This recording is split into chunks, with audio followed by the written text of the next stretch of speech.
চট্টগ্রামে মিষ্টি ও বেকারিজাত খাবারে ভেজালের ছড়াছড়ি, উৎপাদন হয় অস্বাস্থ্যকর পরিবেশে। আজও ফুলেল নামে এক প্রতিষ্ঠানের কারখানায় ভোক্তা অধিকার সংরক্ষণ অধিদপ্তরের অভিযানে ধরা পড়ে ভয়াবহ অনিয়মের চিত্র।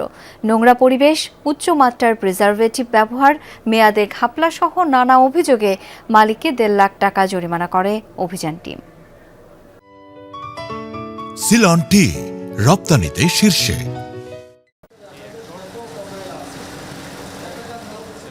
কারখানার দেয়ালে লেখা নিষ্ঠার সঙ্গে কাজ করা ইমানি দায়িত্ব, তবে সেই নীতিবাক্যের সঙ্গে বাস্তবতার যেন বিস্তর ফারাক।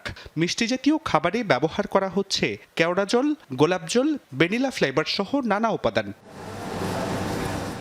সকালে চট্টগ্রাম মহানগরীর কাপ্তাই রাস্তার মাথা এলাকায় বেকারি পণ্য প্রস্তুতকারী প্রতিষ্ঠান ফুলেল ফুড প্রোডাক্টস কারখানায় ভোক্তা অধিকার সংরক্ষণ অধিদপ্তরের অভিযানে ধরা পড়ে এই চিত্র। অভিযানে দেখা যায় কারখানার ভেতরে নোংরা আবর্জনা, অপরিচ্ছন্ন পরিবেশ এবং খাদ্য উৎপাদনে নানা অনিয়ম। লাড্ডু, আফলাতুন, নেমকি সহ বেশিরভাগ পণ্যের মেয়াদ দেওয়া হয়েছে 1 মাস। এটা ভুল হয়েছে, আমরা ওয়ার্কারকে সতর্ক করব, ওরা যেন সামনে আরও সুন্দরভাবে হয়। কারণ এটা আমরা সবসময় চিন্তা করি যে খাদ্যটা এমন অবস্থা, এটার থেকে রোগ ছড়ায়। কিছুক্ষণ পর ময়লা হয়, আমরা পরিষ্কার করি, কিন্তু আপনারা ওই ঘন্টাটা শেষ হয়ে গেছে, কাজ হয়েছে না, তখন আপনারা এসে দেখছেন দোকানে ময়লা। এটাই আর কিছু না, আপনি দেখবেন কিছুক্ষণ পর দেখবেন একদম ক্লিন হয়ে গেছে সব কিছু।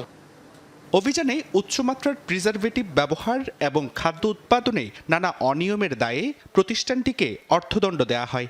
ডিম আর সুজি দিয়ে তৈরি করলে 1 মাস কীভাবে থাকবে, এটা তারা যথাযথ জবাব দিতে পারেনি। তো আমরা তাদেরকে সতর্ক করছি, যদি কোনো প্রিজারভেটিভ ব্যবহার করে এটা থেকে যেন ফিরে আসে, আর ভবিষ্যতে যেন মেয়াদটা একটা গ্রহণযোগ্য মাত্রাতেই যেন রাখে, এটা যেন অস্বাভাবিক কোনো কিছু করা না লাগে।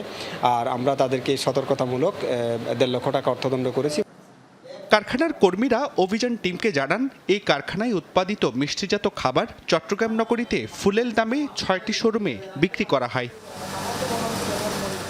জুবাইর রিফাত, যমুনা নিউজ, চট্টগ্রাম।